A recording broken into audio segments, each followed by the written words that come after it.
आचरण से नैतिकता विलुप्त हो जाती है। जब बेचारी सच्चाई दफ्तरों की फाइलों के नीचे दबकर अपना दम तोड़ लेती है, तब होती है असली कहानी शुरू। जब सिस्टम सो रहा होता है तो भ्रष्टाचार चुपके से अपनी आंखें खोलता है। आज मैं कुछ लिख रही थी पर मेरे कलम तो मानो अपनी ही मस्ती में था। मुझे एक नई कहानी की गलियों में ले चला। सोचिए, एक भोला भाला सा किसान, एक भारी बिजली का बिल और सरकारी दफ्तर। आप तो समझदार लोग हैं, आप तो समझ ही गए होंगे। तो चलिए देखते हैं हरिया की एक दुख भरी भ्रष्टाचार भरी कहानी। तो क्या आप रेडी हो? हे प्रभु, हे हरिनाम कृष्ण जगन्नाथम, ये क्या हो गया? इतना ज्यादा बिजली का बिल? अरे हर बार 5,000 का आता है, इस बार 50,000 का आया है। अब क्या करूं मैं? दफ्तर जाओ, दफ्तर। मैडम जी, मैं हरिया आवाज काशी के गांव से आया हूँ। ये देखिए, मेरे 5,000 का बिल 50,000 का आया है। अरे भैया, अरे मेरा नाम हरिया है। अरे जो भी हो तुम जाओ, ये मेरा विभाग नहीं है। वैसे भी जाओ शर्मा जी के पास जाओ, वही तुम्हारी दाल गलाएंगे।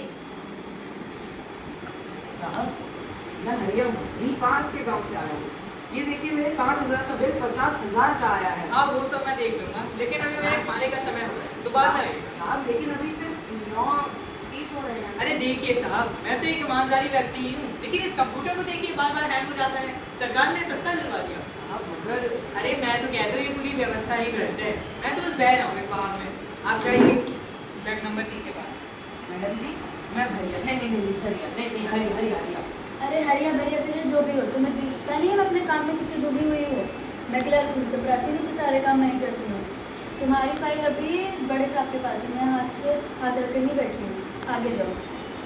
1 महीने बाद तो बेचारा हरिया चक्कर पे चक्कर काट के थक गया, पर उसका सूरज तो कभी उगा ही नहीं।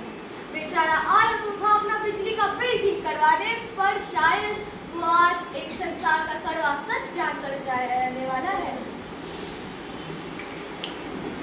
मैडम जी, मैं क्या करूं? पिछले कई महीनों से मैं भटकती आत्मा की तरह इधर उधर घूम रहा हूँ। अब आप ही बताओ इसका समाधान। अच्छा, तो लगता है तुमने किसी की हथेली गरम नहीं करी थी। हथेली गरम? सर्दियाँ थोड़ी ना चल रही हैं।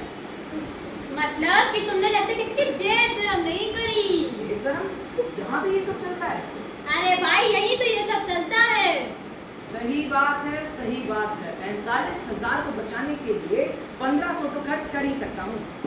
मैडम जी, ये लो, ये लीजिए पैसे। अरे आइए आइए, आराम फरमाइए, तशरीफ रखिए। अब तो काम चुटकियों में हो जाएगा। अब मेरा काम हो जाएगा? हाँ बिल्कुल।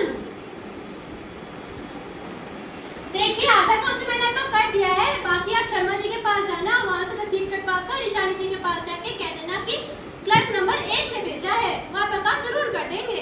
धन्यवाद मैडम।